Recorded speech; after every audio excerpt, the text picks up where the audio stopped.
What's going on, internerds? Steven here with you. A breakdown of the latest Rick and Morty episode, Season 5, Episode 4, Rick Dependence Day. And yeah, we'll get into that, but before we do, please give this episode a thumbs up, and if you like this video or any of our other videos and want to see more, give our channel a subscribe. We appreciate it.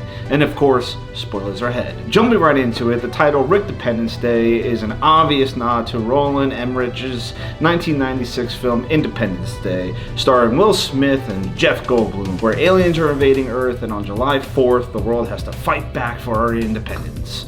A nice campy 90s film that everyone could enjoy. Actually, real quick, when looking up Emmerich, I didn't realize this guy literally has made a career of directing world-ending films. Stargate, Godzilla, Day After Tomorrow, 10,000 BC, 2012, and yes, the Independence Day sequel. Now, this is an episode you're either going to hate or love. There's really no two ways about it. Right from the start, writer Nick Rutherford, who himself is an interesting character based on his Instagram, throws shade at Marvel, with Beth and Morty going to see the latest film, but Morty gets distracted by the horse breeding mount, which, like the other instances, Morty finds a sex tool or toy, he gets into trouble by using it. The episode is filled with sperm jokes, incest jokes, chuds, and gender role commentary that, depending on your taste, either lands or completely misses. For me, I'm in the middle. I very much am a biased fan that will go down with whatever ship I'm supporting, but there's no denying this was a very weird episode. Rick didn't feel like Rick, being way too nice to Morty about the whole situation. The fact that monster seamen are attacking,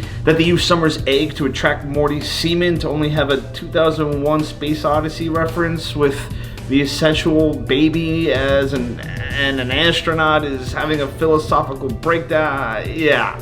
I mean, I liked it still, kind of. It's not my favorite by any means, and it would be ranked 4th of the 4 episodes, having 0 character growth or really any universe stakes or building off of the last few episodes. But it's always enjoyable to see the creators push the boundaries as far as they can for, well, really just for the sake of doing so. Rick is weaponizing horse semen for the war against the cannibalistic chuds. It's just so weird to say. The horse beings that live underground, but since it's Morty semen, they turn into demonized monsters taking over the world. The president is back, which is always fun, but I didn't really enjoy the Rick and Morty relationship, with Morty covering for Rick and Rick having 0 idea it was Morty. How Rick doesn't know doesn't really make sense. And then there's Professor Shabubu, who is used as the misogynistic catalyst, stealing Summer's ideas as his own, only to not have the answers and at the end kill himself, which I guess is the point. Men should stop abusing what they steal from women or jump off a ledge. It is decided the sperm are going to the Grand Canyon because it's wide. Look, they made making this very difficult. I'm choosing my words here. I don't know. I mean, they call the sperm Krispy Kremes and capture Morty to make more of them using the breeding mounts. We get some fun 90s and early 2000s references. The G.I. Joe, like soldiers, with Blazin' literally having the line of the episode saying how this is all random. It's true. But who throws his sword into the cave roof, admits he can do himself, and turns out to be wearing his wife's thong to only accidentally kill himself? Your guess is as good as mine. Rick gets carbonated like Han Solo, but with, yeah. And we meet the Sperm Queen. Yeah. To be really honest, this felt like the writing team really likes Big Mouth, a show that does an incredible job of not just making fun of sex and puberty, but connects with their audience in clever ways, since we've all had to go through it, it being discovering ourselves and, well, others. I hate where this episode is making me go. Summer's egg, such a weird transition there, naturally takes 30 minutes to launch. Morty and Rick get brought to the king of the chuds. And I can't even keep a straight face filming this. Morty and Rick get brought to the king of the chuds, and naturally Rick has slept with the princess. We get another Marvel reference, not really sure why. Princess Poniita runs out to save Rico because she's pregnant with his child, naturally. And it was at this point, I kind of just gave up and just sat back, letting the episode happen to me.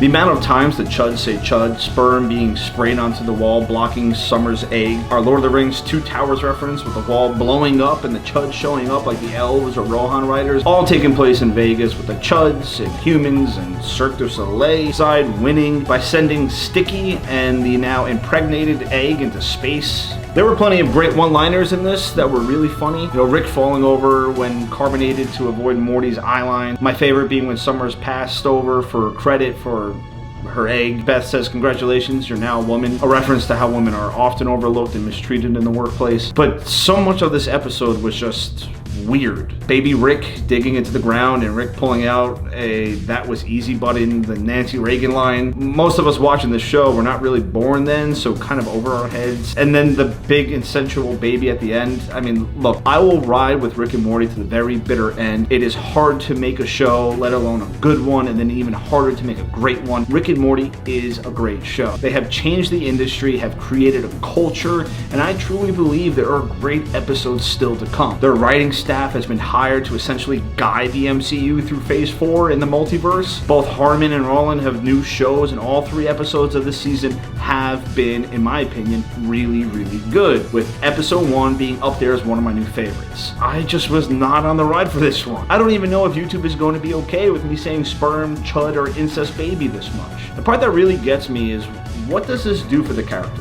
One of my favorite parts of this show has been how it really cares about development and story over everything. Harmon is a perfectionist when it comes to this. And so in watching this and thinking of the season overall, I hope they get back to what makes the show really shine. The relationships of their characters and how they react and don't react to the situations they get themselves into. I talked about this last week, and it's actually ironic how they went the complete opposite way with this episode. Not bringing over any of the first 3 episodes' lessons or consequences, not giving any lessons or takeaway from this adventure, and basically putting out there a Halloween 3, which, if you haven't seen it, it has nothing to do with the actual Halloween storyline, so don't even worry about it. But sometimes that's okay, especially when you have 10 episodes to play with. Not every single one has to be a character-driven, retrospective, memorable 22 minutes, making us rethink existence. Sometimes you just need some sperm creatures fighting chuds in Vegas as a brother and sister fertilize an egg, then get shot into space. That was Rick and Morty, Season 5, Episode 4, Rick Dependence Day. That really was it. I would love to know how you felt about the episode, in your opinion. Did you enjoy the chuds? Or are you like me and you'll take it, but you're looking forward to next week? If you enjoyed my take, please give a like. Don't forget to hit that notification bell on your way out. Subscribe to the channel, we upload often. And follow us everywhere at The Inner Nerds. Until next time, nerds, peace out.